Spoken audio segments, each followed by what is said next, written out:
Congressman Troy Nehls from Texas, an amazing individual. Congressman Nehls hosted a screening of our movie, Death County and the River of Broken Dreams, at the United States Capitol a couple of weeks ago in the middle of July.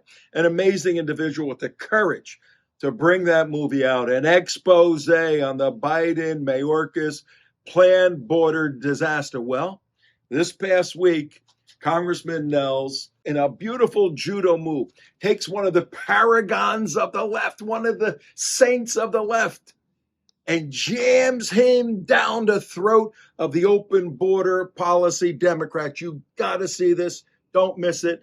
Check out what Congressman Nehls does. Then, after this, go to our website, defendtheborder.org. Watch our movie, Death County and the River of Broken Dreams. Help us get it seen by all Americans.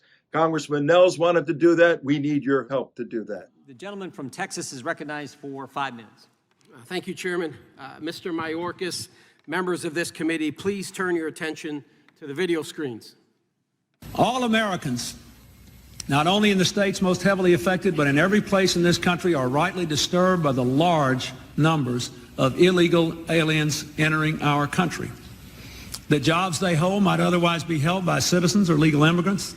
The public service they use impose burdens on our taxpayers. That's why our administration has moved aggressively to secure our borders more, by hiring a record number of new border guards, by deporting twice as many criminal aliens as ever before, by cracking down on illegal hiring, by barring welfare benefits to illegal aliens. In the budget I will present to you, we will try to do more to speed the deportation of illegal aliens who are arrested for crimes, to better identify illegal aliens in the workplace, as recommended by the commission headed by former Congresswoman Barbara Jordan.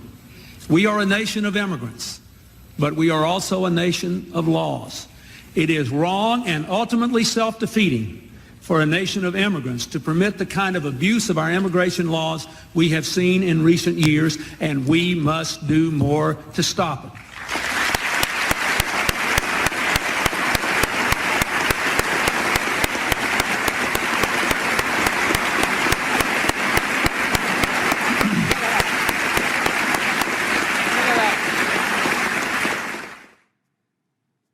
Mr. Secretary, I can understand why you didn't stand with me and my colleagues and clap. You didn't want to clap at that because you and Joe Biden believe just the opposite of what President Clinton just said.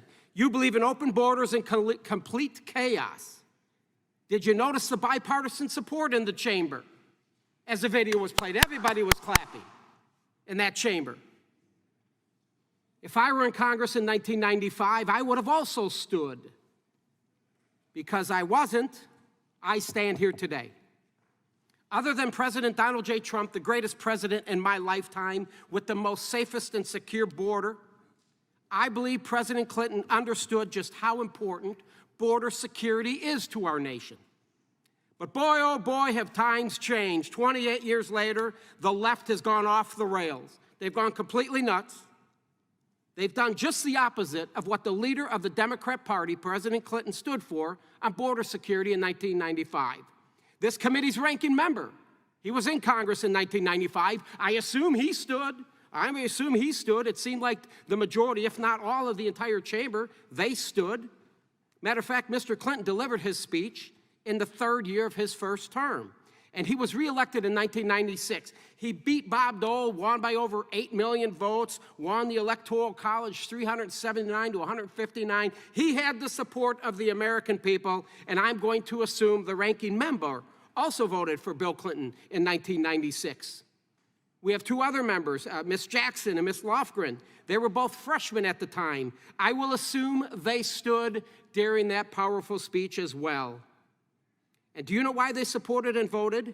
They voted for legislation in 1996 strengthening our immigration laws. I applaud them for that.